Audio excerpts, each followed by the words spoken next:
Hello friends, இன்றைக்கி நம்ம Sevappi மூவியோடைய review தான் பார்க்க வரோம். ஆக்சுவலாக சொன்னால் இந்த மூவி இப்போ ரிலீஸ் ஆகலை, ரிலீஸ் ஆகி ரொம்ப நாளே ஆகுது. ரொம்ப நாள் ஆனதுக்கப்புறமும் ஏன் பேசணும்னு சொன்னால் ஒரு நல்ல படத்தை கொண்டாடாமல் விட்டுட்டோமோ அப்படின்னு சொல்லிட்டு ஒரு தாட். அதனால தான் இப்போ அந்த மூவியை பற்றி உங்கள்கிட்ட சொல்கிறேன்.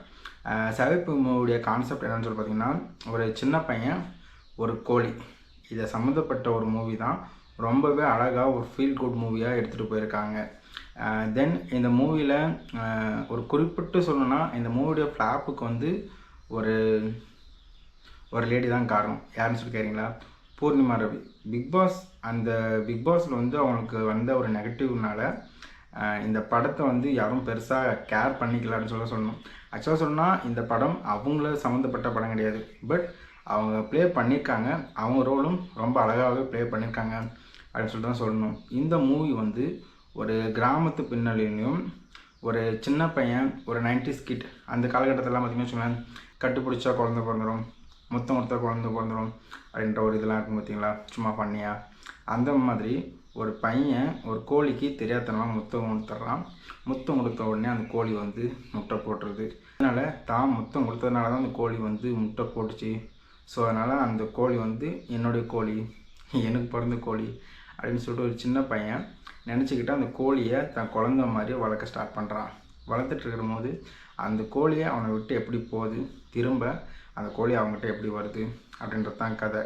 தென் இதில் இன்னும் குறிப்பிட்டு சொல்லணும்னா, அந்த காலத்து மூட நம்பிக்கைலாம் இருக்குது பார்த்தீங்களா, புதையலுக்காக நரபலி கொடுக்கறது அப்படி இப்படின்னு சொல்லிட்டு. ஸோ அந்த மாதிரி ஒன்று ஒரு ஆளும் இருக்கான். இந்த மூவிலையும் இந்த ஜாதியை பற்றியும் பேசியிருக்காங்க. பட் அந்த ஜாதி ஒரு கதைக்கு வந்து எவ்வளோ தேவையோ அந்த லெவலோடு நின்னதுனால படத்தில் பார்க்குறதுக்கு ரொம்ப நெகட்டிவாக இல்லாமல் ரொம்ப அழகாகவே இருக்குது. தென் ஆக்டிங் வைஸ் சொல்லணுன்னா எல்லாருமே நல்லா பண்ணியிருக்காங்க. பட் ஆனால் அந்த குட்டி பையனுடைய க்யூட் ஆக்டிங் இருக்குது பார்த்தீங்களா, ரொம்பவே அழகாக இருக்குது. அது எமோஷனாக இருக்கட்டும், காமெடி சீன்ஸாக இருக்கட்டும். தென் ஒரு கேமரா முன்னாடி இந்த சின்ன வயசில் பயப்படாமல் அந்த லெவலுக்கு ஆக்ட் பண்ணியிருக்கிறதே ரொம்ப பெரிய விஷயந்தான். ஏன்னா இப்போ நாங்களாம் வந்து ஒரு கண்டென்ட் கிரியேட்டர் வந்து ஒரு கேமரா முன்னாடி உட்காந்து பேசுகிறோன்னாவே எங்களுக்கே பதட்டமாக இருக்கும். ஏன்னா ஒரு 2 நிமிஷம் 3 நிமிஷம் வீடியோக்கெல்லாம் வந்து 4 நாள் 3 நாள்லாம் டேக் எடுக்கும். அப்புறமா அது எடுக்கிறதுலையும் நிறைய சிக்கல்ஸ், அது மாதிரி ஏகப்பட்ட பிரச்சனை இருக்குது. பட் இந்த சின்ன வயசில் அவ்வளோ பெரிய கேமரா முன்னாடி பையன் கொஞ்சம் கூட பயப்படாமல் நடிச்சிருக்கான் பார்த்தீங்களா, அதுக்கே ஹேட்ஸ் ஆஃப் தான் சொல்லணும். படம் வைஸ் சொல்லணும்னா பாட்டு வந்து பெருசாக கிடையாது.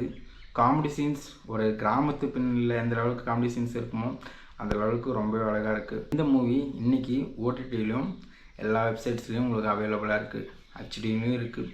முடிஞ்சால் ஒன்ஸ் இந்த மூவியும் போய் பாருங்கள்.